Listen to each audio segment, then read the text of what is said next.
बहुत बड़ा सवाल, क्या आप अपने 3,000 रुपए से प्रॉपर्टी बाय कर सकते हैं?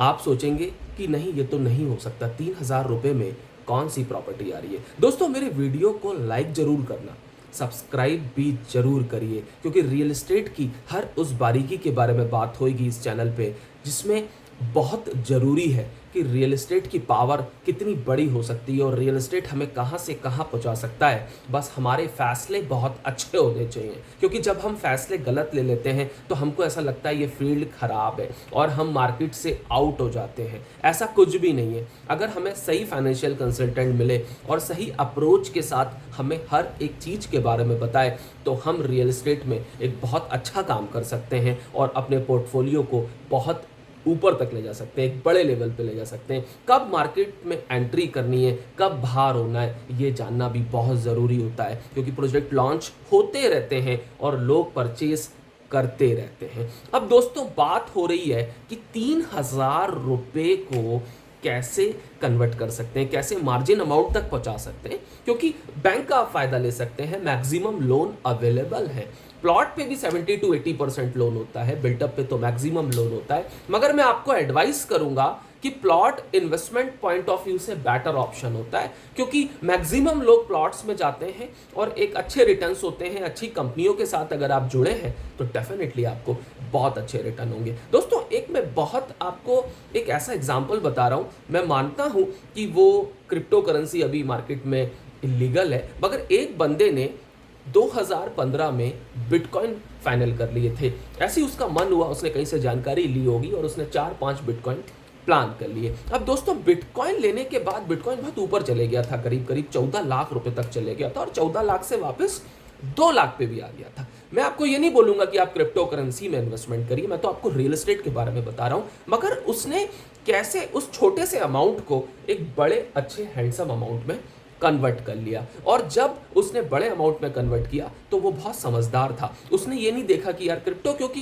कम इंडिया में लागू हुआ नहीं था, तो उसने ये नहीं सोचा कि मैं इसको क्रिप्टो में ही डालूं, क्योंकि क्रिप्टो तो ऊपर नीचे होता रहता है और अभी इंडिया में कोई ऐसा फाइनल उसका है भी नहीं, क्या रास्ता बनेगा। खैर, उस बारे में तो मैं बात नहीं कर पाऊंगा, मैं तो बात करूंगा सिर्फ रियल एस्टेट की। मगर मैं सिर्फ ये बताना चाह रहा हूं कि उसने अपने 3,000 रुपए को क्रिप्टो से ऊपर किया, उस पैसे को बाहर निकाला, उसको एक मार्जिन अमाउंट के लिए तैयार किया, बैंक से फाइनेंस लिया और प्रॉपर्टी में एप्रिशिएट किया और प्रॉपर्टी को सोल्ड आउट कर दिया। जब प्रॉपर्टी को सोल्ड आउट कर दिया तो उसका भी प्रॉफिट आया। फिर उसने एक नई प्रॉपर्टी देखी एक अच्छी लोकेशन पर, फिर वहाँ इन्वेस्ट किया। फिर वो करते करते 4-5 साल 6 साल में उसका एक प्रॉपर्टी का बहुत अच्छा पोर्टफोलियो हो गया, जिससे उसका कैश फ्लो आने लगा।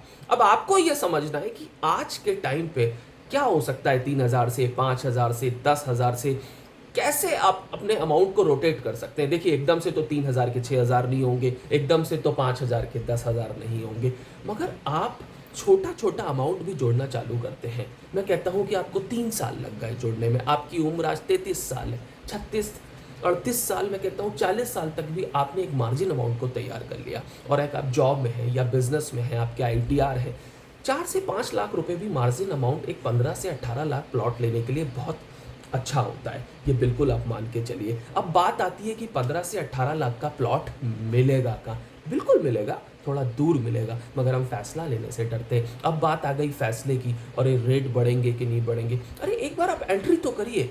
ऐसा हुआ ही नहीं है कि कहीं के रेट ना बढ़े हो, बस आपको देखना है कि एक अच्छे ब्रांड के साथ आपको जुड़ना है, उसके पास्ट उनकी सारी पास्ट एक्सपीरियंस को देखना है कि उन्होंने कैसा पास्ट में काम किया है, क्या रिटर्न्स मिले हैं, कौन से नए प्रोजेक्ट्स आने वाले हैं।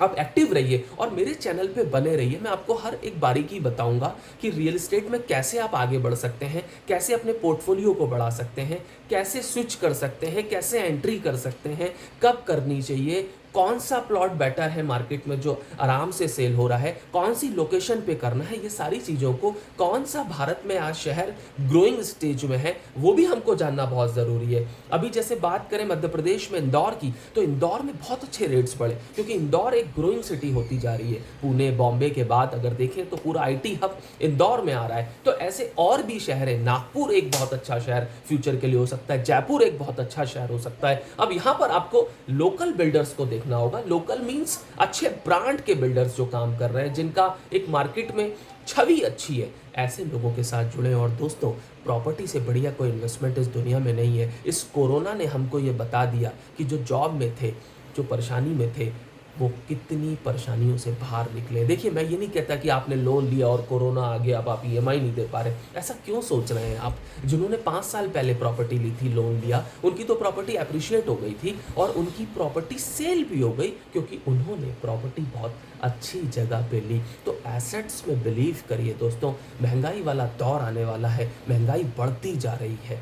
डे बाय डे देखें तो इन्फ्लेशन भी बहुत तेज़ी से बढ़ रहा है। हर उस कंज्यूमर चीज़ की बात करें तो गैस हो गई, पेट्रोल हो गया, सब बढ़ रहा है। तो रियल एस्टेट से बढ़िया क्या हो सकता है? बने रहिए मेरे चैनल पे, लाइक ज़रूर दोस्तों कर दीजिए। आपके एक लाइक से मेरा मोटिवेशन बहुत बढ़ेगा। सब्सक्राइब भी ज़रूर करें और हम बात करेंगे रियल एस्टेट की हर उस बारीकी के बारे में।